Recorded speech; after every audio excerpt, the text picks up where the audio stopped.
Hello everyone, welcome to PW only IAS. दोस्तों, स्वागत है आप सभी का आज के सेशन के अंदर।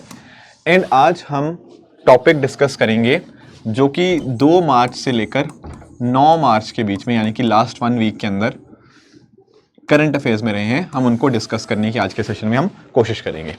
राइट। तो दोस्तों, अगर आपको टॉपिक आज के या इस लेक्चर की पीडीएफ चाहिए होगी तो आपको मेरे Telegram channel Rishabh Sharma sir PW, यहाँ पर आपको इसकी पीडीएफ मिल जाएगी। यहाँ पर जाकर आप इसको डाउनलोड कर सकते हो। ठीक है, स्टार्ट करते हैं अपने पहले टॉपिक के साथ। We need to understand what exactly is capital account convertibility, क्योंकि ये न्यूज़ में है। मैं आपको थोड़ा सा एक्सप्लेन करता हूँ इसके बारे में। यहाँ पे आप अंडरस्टैंड करना, एक टर्म होती है जिसको हम जानते हैं बीओपी के बारे में। What exactly is BOP? It stands for balance of payment.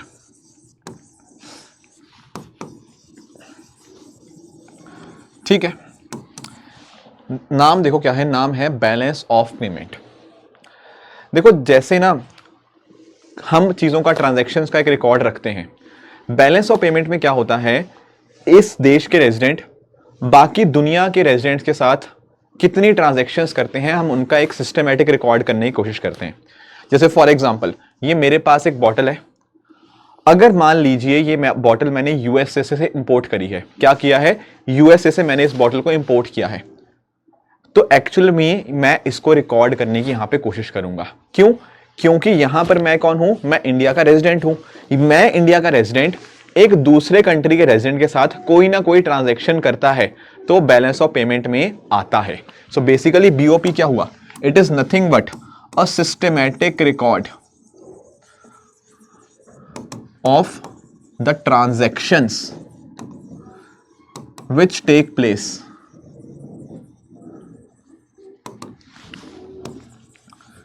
between residents of one nation। किसके बीच में ये ट्रांजैक्शंस होती हैं? एक देश के रेजिडेंट्स जो होते हैं as against the non resident, मतलब जो देश के रेजिडेंट नहीं है उनके साथ। कुछ एग्जांपल्स मैं आपको बताता हूं कि बीओपी के अंदर आएगा क्या। जैसे मैंने बॉटल का एग्जांपल दिया कि ये बॉटल यूएसए में बनी और मैंने इंडिया में खरीदी, तो मैं इंडिया का रेजिडेंट एंड कहां बॉटल बनी, या रेदर आई शुड से एक नॉन रेजिडेंट के साथ ट्रांजैक्शन मैंने किया, तो ये बीओपी में हम इसको नोट करेंगे। ठीक है, लेट अस से ये जो जैकेट मैंने पहनी हुई है, ये मान लीजिए मैंने दिल्ली से इसको मंगाया है। अब ये जब मैंने इस पर्टिकुलर जैकेट को दिल्ली से मंगाया तो मैं भी इंडियन रेजिडेंट एंड जो दिल्ली में जो पर्सन था वो भी सर इंडियन रेजिडेंट। तो यहां तो क्या हो रहा है, रेजिडेंट का रेजिडेंट के साथ ही ट्रांजैक्शन हो रहा है, तो क्या ये इंडिया के बीओपी में आएगा? द आंसर इज नो, नहीं आएगा। तो यानी कि ना, जब भी ट्रांजैक्शन एक रेजिडेंट और एक नॉन रेजिडेंट के बीच में होती है, सिर्फ वही ट्रांजैक्शंस को हम बैलेंस ऑफ पेमेंट के अंदर काउंट करते हैं। That is it. ठीक है, अब कैसे इनको काउंट करने की कोशिश करी जाती है? देखो, एक्चुअल में ना बैलेंस ऑफ पेमेंट के अंदर आपके 2 अकाउंट्स आपको देखने को मिलेंगे। One happens to be your current account and दूसरा होता है आपका कैपिटल अकाउंट। क्या अंतर है दोनों के अंदर? कैपिटल अकाउंट, ये जो नीचे मेंशन किया है, ये दरअसल में अकाउंट ये उन चीजों का रिकॉर्ड रखता है जहां पर एसेट्स के अंदर ट्रांजैक्शंस होता है। अब इसको डिस्कस करेंगे, पर पॉइंट ये समझो कि एसेट में कोई ट्रांजैक्शन हुआ, वो कैपिटल अकाउंट के अंदर आपका कैलकुलेट किया जाएगा under balance of payment. On the contrary, अगर मैं बात कर रहा हूं करंट अकाउंट की, यहां पर कैपिटल वाली चीजें नहीं होंगी, यानी कि एसेट के ट्रांजैक्शन वाली चीजें नहीं होंगी। तो इसके अंदर क्या होगा? इसके अंदर एक चीज हो सकती है आपकी गुड्स, आपकी जो वस्तुएं होती हैं। जैसे मैं आपको कह रहा था ना कि मैंने ये घड़ी दूसरे देश से मंगाई है, दूसरे देश के रेजिडेंट के साथ मेरा ट्रांजैक्शन हुआ है, तो ये कहां आएगा? This is a good. ये कोई एसेट की बात यहां पे नहीं हो रही है ना? तो यहां पर हम इसको करंट अकाउंट के अंतर्गत ही कैलकुलेट करेंगे। सर, इसी तरह से क्या मैं आपको यह भी बोल सकता हूं कि और भी चीजें हो सकती हैं? बिल्कुल। एंड इनफैक्ट ना, कई बार हम गुड्स को विजिबल्स के नाम से भी जान लेते हैं। किसके नाम से? विजिबल। क्यों? क्योंकि ये चीजें हमें दिखती हैं। मैंने कोई वस्तु दूसरे देश से मंगाई है, दूसरे रेजिडेंट के साथ, दूसरे देश के रेजिडेंट के साथ मैंने एक ट्रांजैक्शन कंप्लीट किया है, तो वो चीज विजिबल में आएगी क्योंकि मुझे वो दिखी है। तो बैलेंस ऑफ पेमेंट के करंट अकाउंट में वो चीज आती है। इसी तरह से हमारे पास करंट अकाउंट के अंदर कुछ इनविजिबल कंपोनेंट्स भी होते हैं। अब इनविजिबल का मतलब क्या? सर, जो हमारी आंखों को दिखते नहीं। क्या नहीं दिखता? कौन सी ऐसी ट्रांजैक्शन है जो नहीं दिखती आंखों को, जो किसी दूसरे देश के रेजिडेंट के साथ हुई है? ऐसा क्या हो गया? मैं आपको एग्जांपल देता हूं। लेट अस से जैसे पीडब्ल्यू ओनली है, इसका कोई कोर्स है आई रिपीट, मान लीजिए पीडब्ल्यू ओनली गैस का कोई कोर्स था, वो यूएसए में बैठे किसी बंदे ने खरीद लिया, तो क्या ये टीचिंग है? हाँ बिल्कुल। टीचिंग क्या है? टीचिंग एक सर्विस में आता है, बिल्कुल आता है। तो यानी कि सर मैंने यहां पे एक सर्विस को एक्सपोर्ट कर दिया, बिल्कुल कर दिया। मैं था रहा इस देश का रेजिडेंट एंड वो यूएसए वाला पर्सन रहा यूएसए का रेजिडेंट, तो एक रेजिडेंट एंड नॉन रेजिडेंट के बीच में एक ट्रांजैक्शन हुआ। Answer is yes. तो ये क्या हमारे बैलेंस ऑफ पेमेंट में आएगा? बिल्कुल आएगा। और ये कहां आएगा? यहां पर भी कोई एसेट में ट्रांजैक्शन नहीं हुआ, तो this will come under the invisible component में, जो मैंने सर्विस वाला कंपोनेंट हुआ, जो सर्विस वाला कंपोनेंट हुआ, तो वहां पर इसके अंतर्गत ये आ जाता है। और क्या हो सकता है? Sir there might be some form of income, कुछ इनकम भी तो हो सकती है। अरे किस तरह की इनकम? मान लेते हैं मैंने यूएसए में कोई कंपनी खड़ी कर रखी थी, अब उस कंपनी से मुझे कुछ प्रॉफिट आ रहा है, मुझे उस कंपनी से कुछ प्रॉफिट आ रहा है, बिल्कुल। तो यहां पर क्या हुआ? यहां पर भी तो ट्रांजैक्शन में काउंट करेंगे नहीं करेंगे? बिल्कुल करेंगे। तो इस इनकम में there could be some form of profit, there could be some form of dividend that we are receiving, there could be मैंने कुछ वहां पे जमीन हो सकता है वहां पे अपनी बनाई हो एंड वहां से मुझे कुछ इंटरेस्ट मिल रहा हो, तो यहां पर ये जो इंटरेस्ट है ये भी तो मैं काउंट करूंगा, बिल्कुल। अब इनमें से कोई भी मैंने बात करी प्रॉफिट की, डिविडेंड की, इंटरेस्ट की, यहां पर कोई एसेट में चेंजेस नहीं आ रहे, तो इसीलिए सारी चीजें किसके अंतर्गत आएंगी? ये सारी चीजें आपके करंट अकाउंट कंपोनेंट के अंदर आएंगी, अंडर द इनविजिबल कंपोनेंट। इसके अलावा इनविजिबल में एक चीज और होती है जिसको हम जानते हैं ट्रांसफर के नाम से। किसके नाम से? ट्रांसफर के नाम से। अब आप लोगों के साथ मैंने ट्रांसफर वर्ड पहले भी डिस्कशन किया हुआ है। जैसे फॉर एग्जांपल मान लीजिए आपको कोई गिफ्ट मिलता है बाहर से, ठीक है, आपको बाहर से गिफ्ट मिला, किसी दूसरे देश से कुछ गिफ्ट मिला, क्या कुछ बदले में कुछ करना है? नहीं करना, nothing, no activity is to be done on its behalf. उसके एवज में, उसके कॉन्टेक्स्ट में कोई और एक्टिविटी थोड़ी होगी, उसको ट्रांसफर में हम काउंट करते हैं, राइट। तो जैसे कहीं से गिफ्ट मिला, ये भी ट्रांजैक्शन तो हुआ between a resident and a non resident, but यहां पर भी एसेट में कोई चेंजेस नहीं है और ये ट्रांसफर का कंपोनेंट है। इसी तरह से लेट अस से आप लोग रेमिटेंसेस के बारे में सुनते हो। जैसे इंडिया के बारे में आपने सुना होगा कि India is the largest recipient of remittances. अब ये क्या बात है? मेरा कोई दोस्त, मेरा कोई रिश्तेदार यूएसए में, कनाडा से बैठा हुआ है, वो मुझे यहाँ पे पैसे भेज रहा है, तो एक नॉन रेजिडेंट का एक रेजिडेंट के साथ ट्रांजैक्शन हुआ, बिल्कुल हुआ। और यहां पर भी कोई एसेट में चेंज नहीं आएगा, तो कंपोनेंट तो सर करंट अकाउंट ही होगा, but at the same time यहां पर मुझे कोई साथ में एक्टिविटी नहीं करनी, तो ये ट्रांसफर में इंक्लूड होगा। एंड उसी तरह से लेट अस से कुछ भी डोनेशन वगैरह होता है, वो सब चीजें भी आपकी ट्रांसफर में ही इंक्लूड होती हैं, राइट। तो ये सब अलग अलग जो कंपोनेंट्स हैं ना, ये दरअसल में सारे कंपोनेंट्स आपके किसके अंतर्गत आपको देखने को मिल जाएंगे? Under your invisible component of current account. अब मैंने आपको एक चीज बताई थी कि एक कंपोनेंट क्या होता है, दूसरा कंपोनेंट यहां पे है, दूसरा कंपोनेंट आपके सामने यहां देखने को मिल जाएगा, वो है कैपिटल अकाउंट। कैपिटल अकाउंट में क्या करते हैं? हम एसेट्स के ट्रांजैक्शन की बात करते हैं। किस तरह से? देखो यहां पर एक कंपोनेंट हो सकता है आपका इन्वेस्टमेंट का। इन्वेस्टमेंट कैसी हो सकती है सर? या तो एफडीआई हो सकता है, फॉरेन डायरेक्ट इन्वेस्टमेंट, या it could be foreign portfolio investment. मैं आपको एग्जांपल देता हूं। लेट अस से यूएसए के बंदा यहां इंडिया में रिलायंस के अंदर इन्वेस्ट कर रहा है या किसी XYZ कंपनी के अंदर इन्वेस्ट कर रहा है, तो पहली बात, नॉन रेजिडेंट का रेजिडेंट के साथ ट्रांजैक्शन हुआ, बिल्कुल हुआ। एंड यहां पर ना जब उसने कंपनी का शेयर खरीदा, कंपनी का हिस्सा खरीदा, कंपनी का एक पार्ट खरीद लिया, ओनरशिप खरीद ली, क्या यहां पर एसेट में चेंज नहीं आया? बिल्कुल आया, बिल्कुल आया। क्यों नहीं आया? जो फॉरेन का बंदा था उसको यहां पर एसेट में ओनरशिप मिली है, राइट। तो यहां पर ट्रांजैक्शन इन एसेट्स हुआ है ना। एफडीआई और एफपीआई इन्वेस्टमेंट में आ जाते हैं। एफडीआई थोड़ा लॉन्ग टर्म माना जाता है, right. FPI on the contrary happens to be what? It happens to be your short term, hot money हमें देखने को मिलता है, फटाफट पैसा आता है, फटाफट पैसा जाता है। तो इन्वेस्टमेंट आपका कैपिटल में हमें देखने को मिल जाएगा। इसके साथ ही साथ बोरोइंग, क्या बोरोइंग भी कैपिटल का हिस्सा होगा? बिल्कुल। जब आप किसी से पैसा उधार लेते हो तब क्या होता है सर? तब हमें हमारे लायबिलिटी कंपोनेंट हमारा बढ़ जाता है। फॉर एग्जाम्पल, मैंने लोन लिया या इंडिया की किसी कंपनी ने लोन लिया फ्रॉम द अदर कंट्रीज, इसको हम किस नाम से जानते हैं sir? We know this by external commercial borrowings, ठीक है, ECBs, एक्सटर्नल कमर्शियल बोरिंग्स। यहां पर भी तो आपकी लायबिलिटी बढ़ी है, बिल्कुल, और ट्रांजैक्शन बिटवीन वेरियस कंट्रीज हुआ है, तो ईसीबी इसके अंदर आ जाएंगे।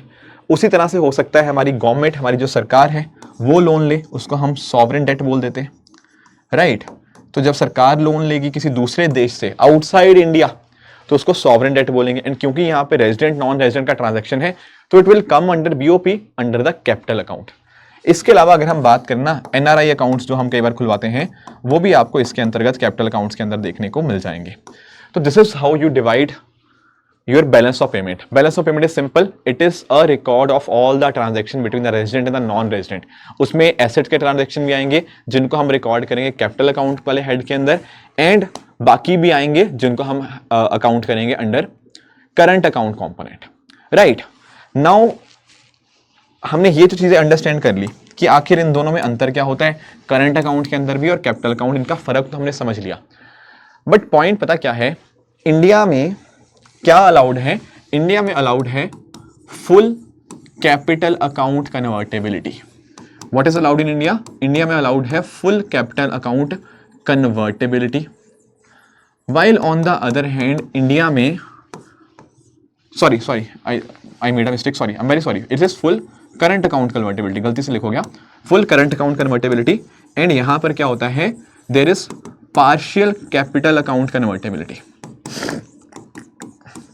ठीक है। Current account fully convertible and capital account partially convertible.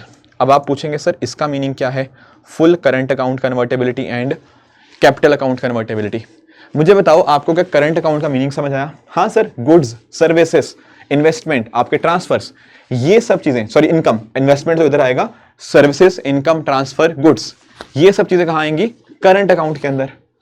अगर आपको इन सारे पर्पसेस, चाहे वस्तुओं का ट्रांजैक्शंस के लिए, सर्विसेज, इनकम या ट्रांसफर्स, उन सब पैसों के लिए आपको कुछ ट्रांजैक्शंस करनी है तो वो ट्रांजैक्शंस के कॉरस्पॉन्डिंग आपके पास फुल कन्वर्टेबिलिटी है। मतलब मान लीजिए आपको इस तरह की बॉटल्स मंगानी है यूएसए से और आपको उसके लिए ढेर सारे डॉलर्स चाहिए, तो आप आराम से कन्वर्ट करवा सकते हो, there is no limit, there is no limit, ठीक है ना, there is no limit. Let us से आपको ट्रैवल करना है, वो भी आपका सर्विस में ही आएगा, कोई दिक्कत नहीं, उन पर्टिकुलर पर्पसेस के लिए जो सारे के सारे करंट अकाउंट में आते हैं ना, वहां पर there is no limit, there is full capital account convertibility.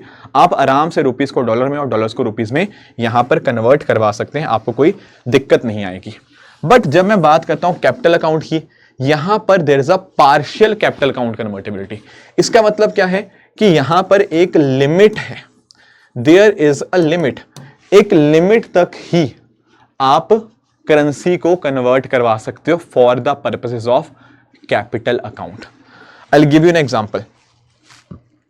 Late us से एक ना आरबीआई की एक स्कीम है LRS, LRS stands for liberalised remittances scheme, right. इस स्कीम के अंतर्गत आप क्या कर सकते हैं, आप $2.5 लाख तक ही, ठीक है, एक साल के अंदर $2.5 लाख, इस अमाउंट तक ही आप यहां पर पैसा इन्वेस्ट कर पाओगे, तो यानी कि उसको कन्वर्ट कर पाओगे, ठीक है। तो इतना यहां पे लिमिट है। इसके बाद करना है, इसके बाद आपको आरबीआई का अप्रूवल चाहिए होगा, ठीक है। तो जो भी आपके कैपिटल अकाउंट में अलग अलग चीजें हैं, चाहे इन्वेस्टमेंट हो गया, बोरोइंग्स हो गया, उन चीजों के लिए अगर आप कन्वर्ट करना चाहते हो करेंसी के लिए तो there is a specific limit, उस लिमिट के बियॉन्ड जाने के लिए आपको यहां पे परमिशंस लेनी पड़ती हैं। तो there is not full capital account convertibility, there is a partial capital account convertibility, but current account case में आपको फुली कन्वर्टेबल आपको देखने को मिल जाएगा।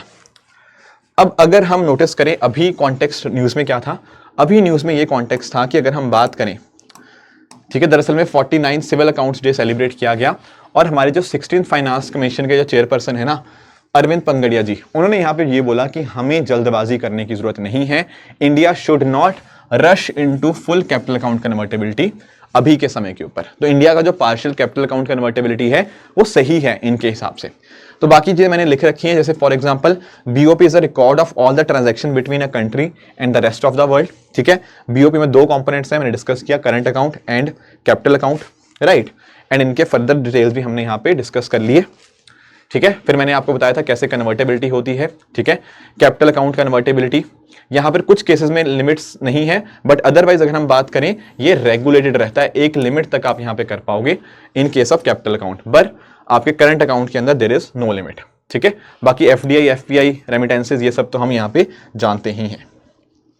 क्लियर? तो ये हमारा पहला टॉपिक यहाँ पे कंप्लीट हुआ। दूसरे टॉपिक को अंडरस्टैंड करने की कोशिश करते हैं। यहां पर बात क्या हुई है, central grants Navratna status to IRCTC and IRFC. Let us try and understand कि आखिर ये चीजें होती क्या हैं। देखो यहां पर ना एक टेबल पे मैं आपको लेके चलता हूं, ये वाला टेबल, ठीक है। दोनों टेबल हम डिस्कस करेंगे। आप लोग गवर्नमेंट पीएसयूज के बारे में जानते हो, पब्लिक सेक्टर अंडरटेकिंग्स। अब इतने सारे अलग अलग पीएसयूज हैं एंड पीएसयू से हम एक्सपेक्ट क्या करेंगे कि वो काफ़ी अच्छा काम करें, राइट, देश की इकोनॉमी के अंदर, डेवलपमेंट के अंदर वो पार्टिसिपेट करें and at the same time we would expect कि उनके रिजल्ट्स भी अच्छे आए in terms of financial numbers.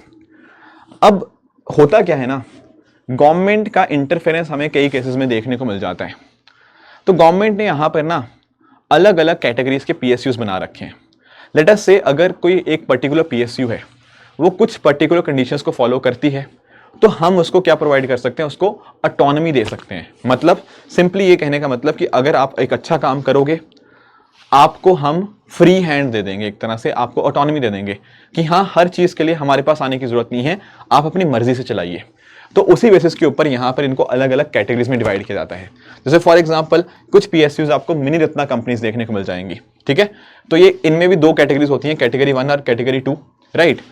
अगर मान लीजिए इनको बेसिक ऑटोनॉमी मिलने के बाद उनके पास they can move on to Navratna, ठीक है। मिनी रत्ना पहले है, उसके बाद आपका नवरत्ना आ जाता है। नवरत्ना में क्या होगा, अगर मान लीजिए कोई कंपनी है, वो मिनी रत्ना 1 कंपनी है, plus eight the same time मान लीजिए वो अलग अलग आपके फाइनेंशियल एंड ऑपरेशनल परफॉर्मेंस के ऊपर उसका स्कोर 60 प्लस आता है, तो डेफिनेटली उसको हम कंसिडर कर सकते हैं कि वो नवरत्ना के लिए एप्लीकेबल है।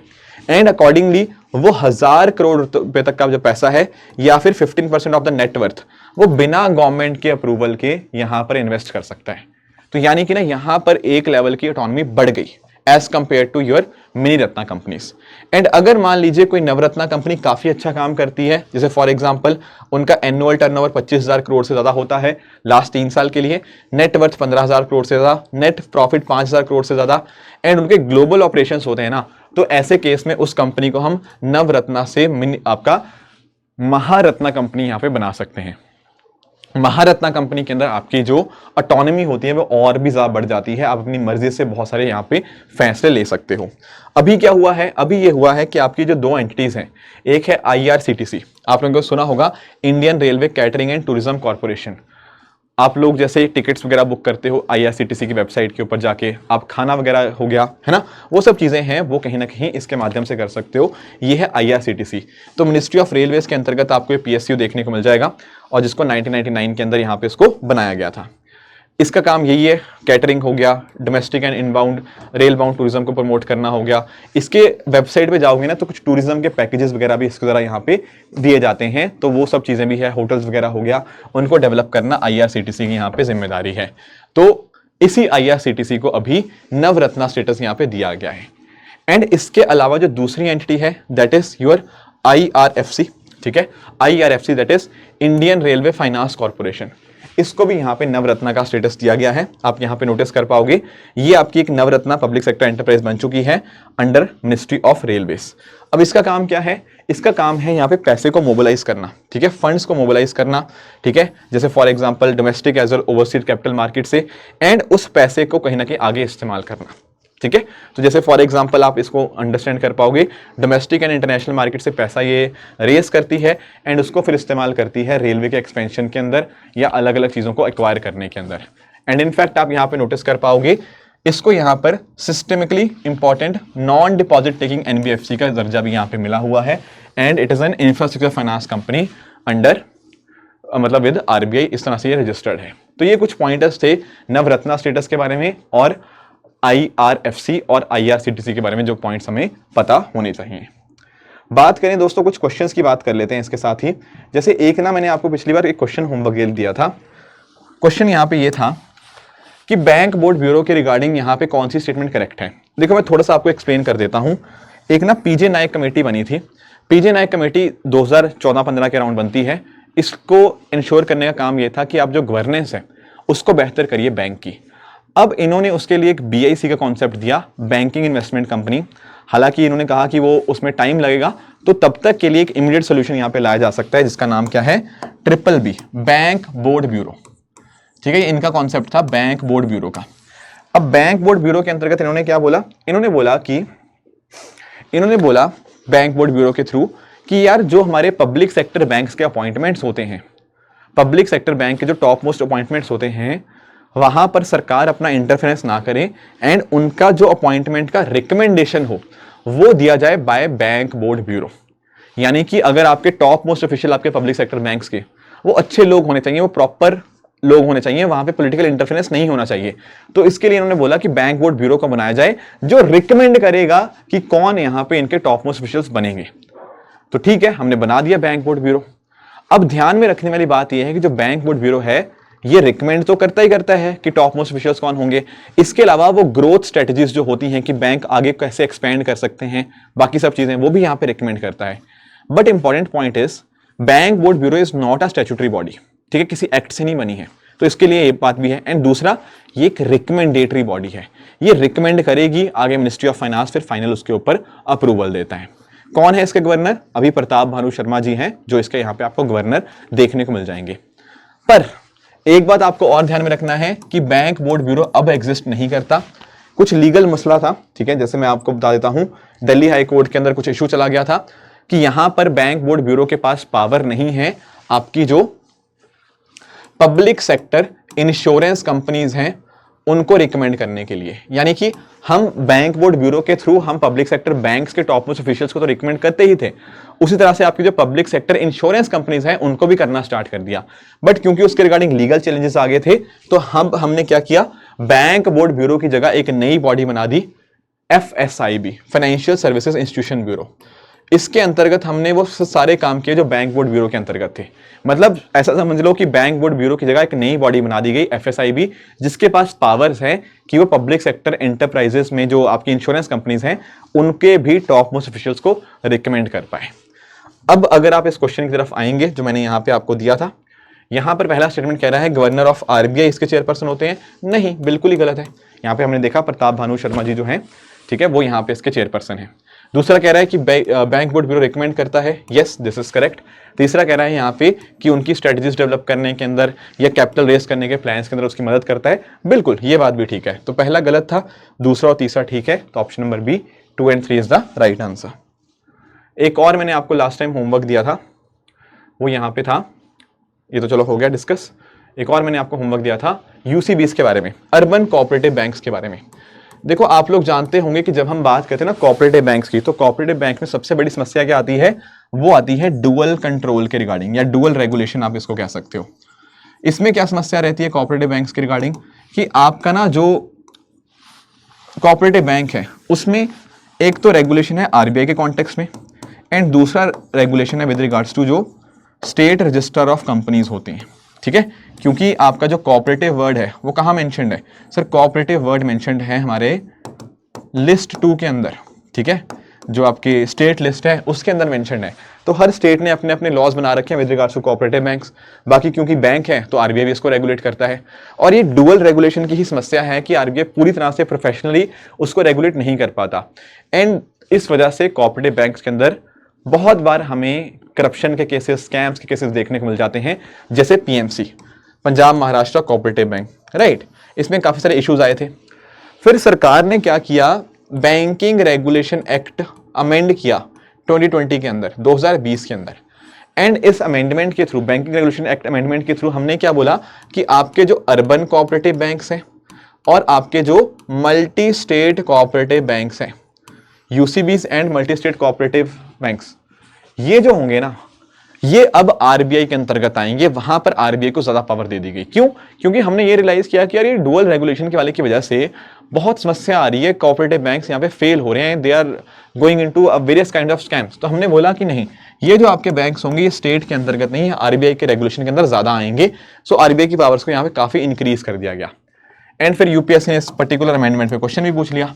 ये कह रहा है कि ये जो आपके अर्बन कोऑपरेटिव बैंक्स हैं इनको लोकल बोर्ड्स रेगुलेट करते हैं, setup by state governments. No, अब ये आरबीआई कंट्रोल के अंदर आते हैं, ये अमेंडमेंट हो गया था 2020 के अंदर, तो यूपीएससी ने अगले साल 2021 में क्वेश्चन पूछ लिया, तो पहला स्टेटमेंट गलत है। दूसरा कह रहा है कि इक्विटी शेयर्स और प्रेफरेंस शेयर इशू कर सकते हैं, बिल्कुल है ना। प्रेफरेंस शेयर्स में क्या होता है, प्रेफरेंस शेयर्स में एक तरह का रेगुलर डिविडेंड उनको मिलता है, that is the whole point, है ना। वोटिंग पावर नहीं मिलती पर रेगुलर डिविडेंड उनको यहाँ पे मिलता रहता है। तीसरा कह रहा है they were brought in the purview of banking regulation act 1949 through an amendment in 1966, yes that is correct. तो सेकंड एंड थर्ड सही है, पहला गलत है, इसीलिए इसका option B 2 and 3 only will be the right answer. अब बात करें सर आज के होमवर्क की, ये आपका पहला आज का होमवर्क रहेगा, ठीक है।